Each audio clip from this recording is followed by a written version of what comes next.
Welcome back to Stepwise. I can't name or think about today's guest without breaking into a smile. And I'm guessing that's the reaction that many of you have as well if you know this person. I'm speaking of Valorie Kondos Field, recently retired head gymnastics coach at UCLA. After 29 years, multiple national titles, countless Olympians. She's also an author, keynote speaker, producer, cancer survivor, and partner to one of the coolest dudes on the planet, Bobby Field. So, why did I choose an athletic leader here in our first season of mostly corporate leaders being featured? Here's why. She's interesting as hell. Hence my earlier comment about the smile. And part of that is that Valorie is an unconventional leader. She coached in an industry, a very, very precise industry in which she had no technical grounding. That is, she was never a gymnast herself, but rather a dancer and a piano player. In my years of experience working with Miss Val, as she is known, she brings that creativity into many parts of her leadership. I think of her very much in the spirit of who she is, that of a choreographer and a wonderful combination of heart-based connectedness with her athletes and a determined doer with incredibly high standards. In full transparency, Valorie is a friend and frankly family since 2008. She's got a lot to share about the many challenging forces impacting on student athletes today, which I believe are quite similar to the corporate world's challenges. She talks about her mentorship from her close friend and fellow legendary coach, John Wooden, and she's super clear on the values and moral grounding central to her leadership. I hope you enjoy this conversation with a legendary leader, mentor to many, and a close friend, Valorie Kondos Field. Welcome, Valorie Kondos Field. Please introduce yourself as you would like to be known. I have been known as Miss Val since 1982. I was the head coach of the UCLA gymnastics team for 29 years.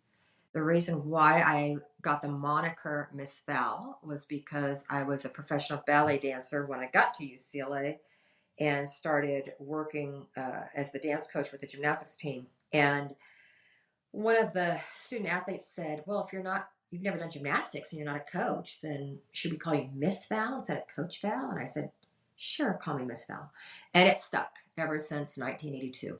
Since then, I've had a tremendous, unbelievable career leading young women from the ages of 18 to 22, and also leading our staff, which was always very interesting because they were extremely accomplished in the sport of gymnastics, which I was not at all. So I would like to be known as a coach that came into the world of athletics, did it her way, and set the program that I led apart from every other gymnastics program literally in the world. And apart in what ways? In the fact that our sport is called artistic gymnastics. And early on in my career, when I was having imposter syndrome and wanting to quit, I thought I was hired for a reason.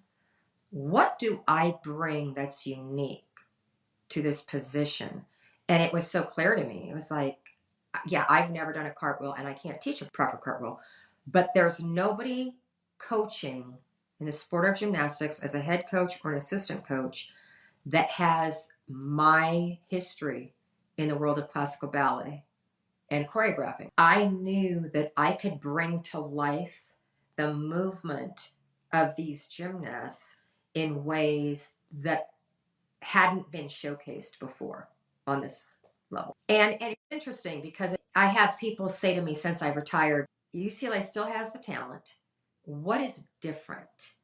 And as I dissected that, it truly is sweating the small stuff. And that minutia and the maniacal attention to the detail. It was the only thing I knew growing up in the world of ballet. Like, you don't perform with wispies in your hair. You don't chew gum. You're coiffed. I used to tell the student athletes, if you can see the audience can see you, and someone is looking at you at all times. And so there was this confidence and poise that I feel our team became known for because we sweat the small stuff. Let's talk a little bit about the environment for that same student athlete today and the coach, their leader. Today, we have a lot more attention to mental health. We've got a lot more attention to money. We've got a lot more attention to competitive opportunities for that person's time. We've got social media that is unbridled and out of control, that threaten to control the narrative of all of our student athletes and staff. Of all the environmental things that are going on today, if you were head coach today, which ones would get most of your attention? The social media aspect, and really having conversations with the student athletes about being intentional with every single thing, not just that they post, but that they like or they dislike or they reply to or respond to, and really explaining to them the difference between being reactive and being responsive, responding. I've talked with so many high school and college students that are just overwhelmed with life. Why? And a sad part is they don't realize that. I ask them, look at your phone. How much time are you spending scrolling through social? Out like 6 to 8 hours. Why? To numb out. Well, what's that doing? That's only putting more stuff in your brain to have to deal with. You're not creating brain space by scrolling through social. So, just like most things in our life, the genie was out of the bottle, and now we're trying to affect the genie and compartmentalize the genie, which is not easy to do. What are the best leaders doing today to help these young student athletes create more brain space, to be more intentional, to be less reactive, driven by their cell phones, driven by social media, numbing out? The best leaders, in my opinion, are those that model the behavior that they would like to instill in those whom they are leading. I don't think you can really listen to someone, see them, hear them, if you are dictating how they should be acting. You need to model the behavior. You need to invite them to do the same. Leaders walk side by side the people whom they're leading. Great leaders do.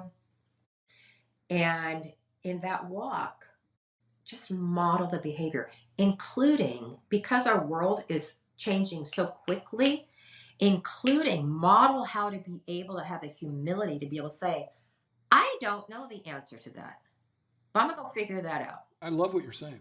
The willingness to not dictate, but listen and inquire and invite. Those are very different words than we would have heard 10 years ago, 15 years ago. How has your thinking of the leadership challenges evolved over the years? I was very, very, very fortunate to have learned all of this like 30 years ago when I very first started coaching. And I say I was fortunate because I knew nothing about the sport of gymnastics. And so the beauty in that was I had to ask 100 questions a day.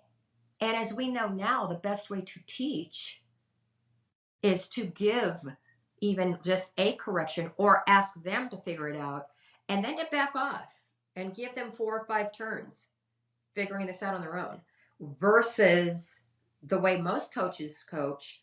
They give a correction every single turn, which is coaching from your ego, really. So my ignorance was one of my gifts because it allowed me to understand transformative coaching for them as well as for me.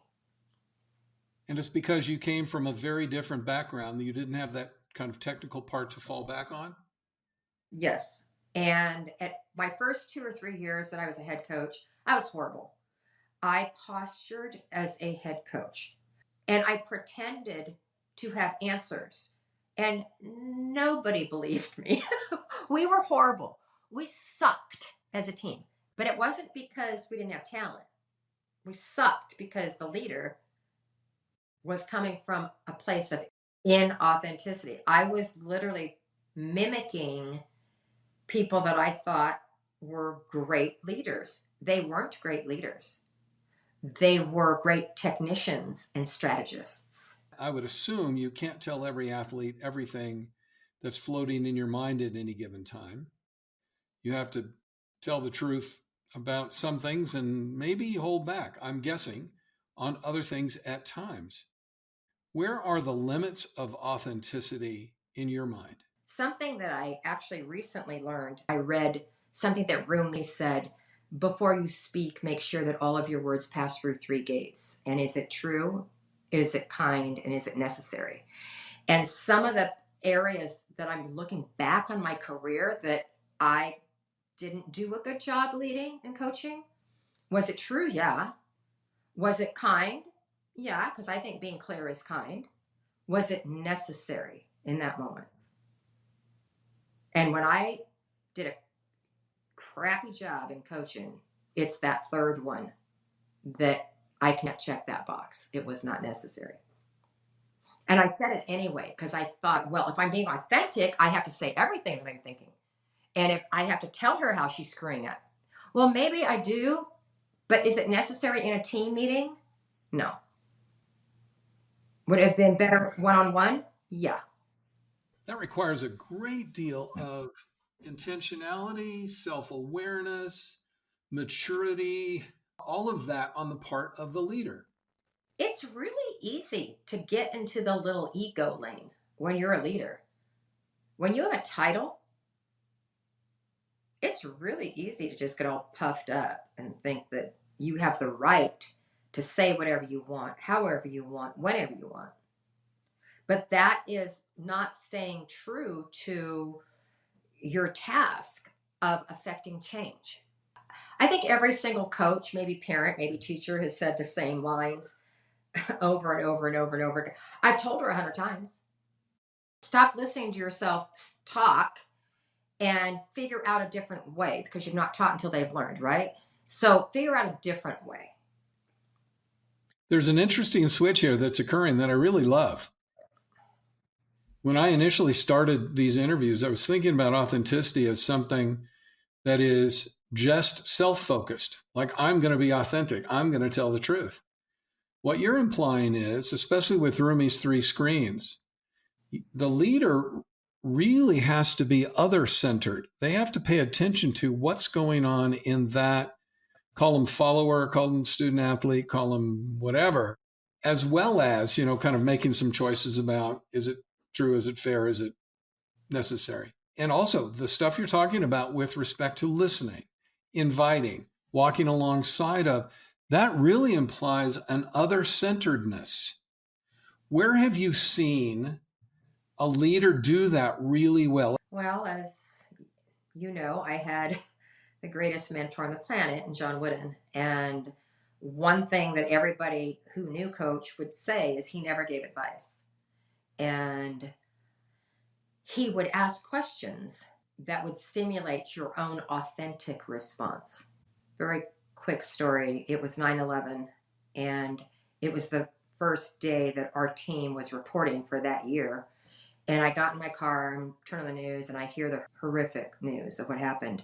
And so everything that I was going to talk to our team about is thrown out the window now. It's like, well, I'm not going to talk to them about winning a national championship. Plus, we had an athlete, Kristen Maloney, who was flying out of Pennsylvania, and we hadn't heard from her. So I called Coach Wooden, and I said, Coach, and I explained to him my first team meeting, I got nothing now. Like, everything that I had is thrown out the window. I got nothing. And he said, honey, just follow your heart. And I said, no, you don't get it. I need more than that. I got nothing. And he said again, honey, trust me and follow your heart. And I was like, okay, well, I'm not getting anything out of Coach Wooden. So I have the team meeting. As soon as we sit down, one of our student athletes, Carly Rabb, everybody's crying. Thank God Kristen Maloney is there. But everybody's crying. Carly says to me, Miss Val, after this meeting, we're supposed to go in the gym and do gymnastics, and which seems so trivial compared to what's happening in our world. I don't think I can go in the gym today and train, and I don't know if I ever will be able to play gymnastics, a sport again. And she said, why would we do that? And it was so clear. The answer was so clear. Because we get to. because we live in a country that has protected our freedoms, especially as women, to play games and get an education. So not only are we going to go in that gym and play sport, but we're going to do with more intention and attention and appreciation than we've ever done in your entire lives. So the beauty of Coach Wooden's leadership with me was, as you were talking about, had he told me what was authentic to him to say, it wouldn't have been authentic in the moment. And in fact, that because we get to became a mantra for you for many years after. Yes, and it hit home with me when I was diagnosed with breast cancer, and I was scared out of my living mind. But I went to the doctor the next day, and she said, had I gotten diagnosed 10 years earlier, they had nothing for me. But if I chose, I love that word, choose, if I chose to get chemotherapy for a year in surgery, she knew it was going to work. And it was like, I don't have to get chemotherapy. I get to get chemotherapy. I get to get chemotherapy because I live at a time that had the chemo, and I live in a country that has the chemo, and I have a health insurance going to help me pay for the chemo. I was so excited to get chemotherapy. I called it going to my chemo spa, because a spa is someplace you go to get better. So this notion of switching have to get to, it literally changes your brain frequencies and the chemicals in your brain. Gratitude. We know that now. And reframing the challenge to something that's much more actionable, much more positive, much more consistent with your whole life's worldview is a powerful thing that a leader does, and you did it for yourself there. I did. And again, I modeled the behavior for my student athletes. And I remember one of them saying to me, Sam Peshek said, Miss Val, you don't have to be up and happy for us. You know, like you're going to chemo tomorrow. You don't have to be going, oh, I'm going to my chemo spa. I'm like, no. I'm not doing it for you. I'm literally going to have poison shot through my veins tomorrow is going to give me more days on earth. That's a really good thing. It's not a bad thing. How does a leader develop the kind of self awareness, presence, maturity, wisdom that you're talking about here? Because this is a wise approach to living and leading, especially by example. But not everybody has this. How does one develop that? How did you develop it? I think people acquire it when they are excited about learning and have a continuous growth mindset. It doesn't take long to read leadership books. They all say the same thing, they just use different words. And the first thing is you cannot be an effective leader if you are not self aware. And you have to have self awareness through self assessment. And so if you are a person who is excited about learning, you get even more excited when it's affecting you personally. It's funny, that moment of crisis, you know this story. I'll repeat it here. UCLA softball, Kelly I took over from legendary Sue Inquist, and for her first 2 years was posturing. And things got so bad, parents threatened to go to the chancellor of the university to have her removed. A couple of people were threatening to walk off the team. The noise through the media, I won't say social media because that wasn't as strong then, but the media was just crazy. And she got to Oklahoma City, and the noise was so desperately loud that she just threw up her hands and said, we're going to go play. And she stopped trying to be something that she wasn't, a legendary coach named Sue Inquist, and she became Kelly I. And she has remained Kelly I from this point forward. Took all the pressure off of the team. They won the national championship. The moment the crisis caused her to just let go of everything. And it sounds very similar, like in your case as well. Yeah, as a leader, you can hold on too tight, and it's the ego.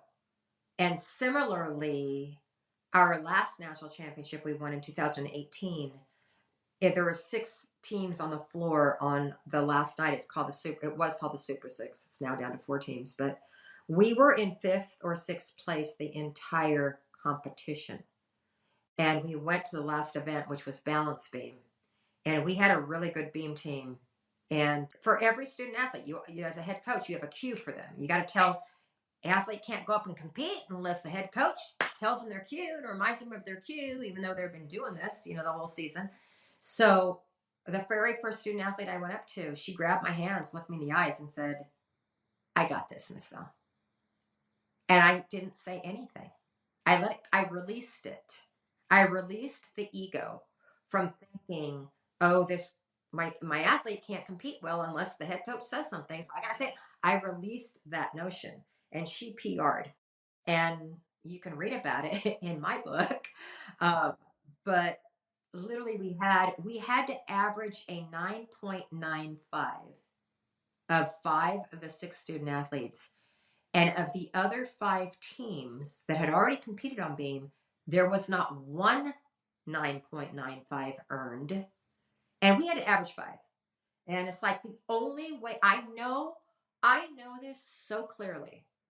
Had I coached from my ego and said and reminded them of their cues, they would have done well. But we ended up winning by the smallest margin in NCAA history. We would have not have won that national championship. And we won it because I stepped back and I just let them play. It's so ironic that stepping back is one of the most powerful aspects of leadership in that event that you could ever imagine. It is. I mean, what does that say to your athletes? I trust you 100%. No question.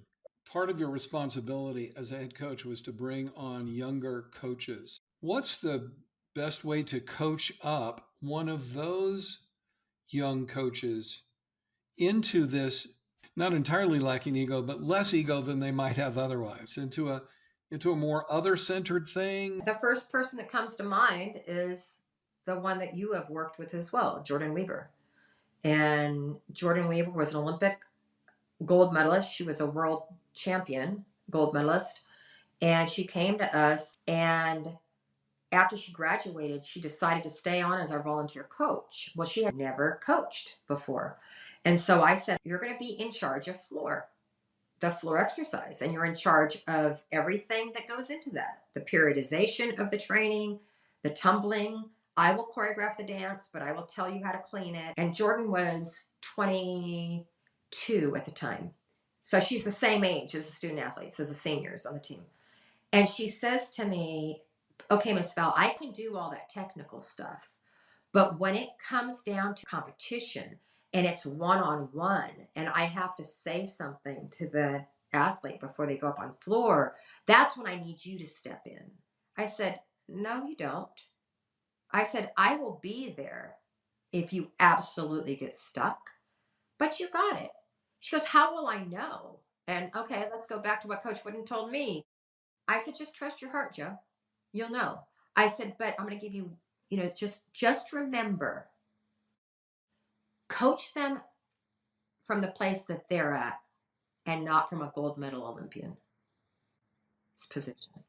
And our team on floor that year surpassed every other UCLA gymnastics floor team that we've ever had. Boy, that says a lot, because you've always had talent. We've always been known for our floors, but the tumbling was never as crisp and as sharp as the choreographic performance of it. Had I micromanaged her, I don't think we would have done as well, because her modeling the behavior for the student athletes and allowing them to see that she was figuring it out with them gave them grace for her. And so a lot of times, one of the best things an athlete can do sometimes is they want to do it for their coach. They wanted to do this for Jordan. When the stormy seas are rough and the waves are cresting over the bow of the boat, which the environment says that's kind of what the environment leaders are facing right now, we can either stand rigidly on the helm of that boat, holding on to the way we've always done things, and we can shout commands and we can lower sails and have people follow our every move, or we can kind of lean into that and develop better connectedness with and partnership with the people we're really trying to lead, because we're in this together. And one of the things that I've noticed that really prompted my desire to do this kind of book, is that there is more leveling of power these days, more partnership notion of leadership rather than power over, commanding, telling. Now there's more asking, there is more inquiry. We have to treat people really. The realness factor is really important, especially for, millennials that said, what are we doing this for? Life is short. So tell me why we're doing this. So more realness, more meaning focus, but all this stuff's not new. I think that there's also the flip side of the leader's authenticity is the people who are being led, because I think, like, as you're speaking, I'm hearing so many of our youth saying, I have to be true to myself. I'm sorry I had to say that. Okay, but are you being authentic and true to your end goal? Yeah. And I love the third Rumi question. Is it necessary? As a voracious reader and lifelong learner, what are you reading right now? I am diving into Stoicism, and I just got through reading Stillness is the Key. His first book was The Obstacle is the Way. I think it's weird because when I was reading The Obstacle is the Way, I'm like, well, I'm a Stoic. Like, duh. I've never looked at obstacles as things that hold me back. I get excited about, okay, how am I going to go around, over, through this thing? And I'm going to grow through it, like my chemotherapy.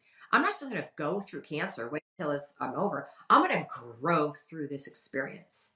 I'm a friggin' Stoic. Well, Valorie, it's so fun as always. I just love chatting with you and learning from you, and so treasure our relationship that's now spanned, I don't know, 15 years or something, and many, many obstacles and paths and learning and all of it. And you know what's interesting, Foster?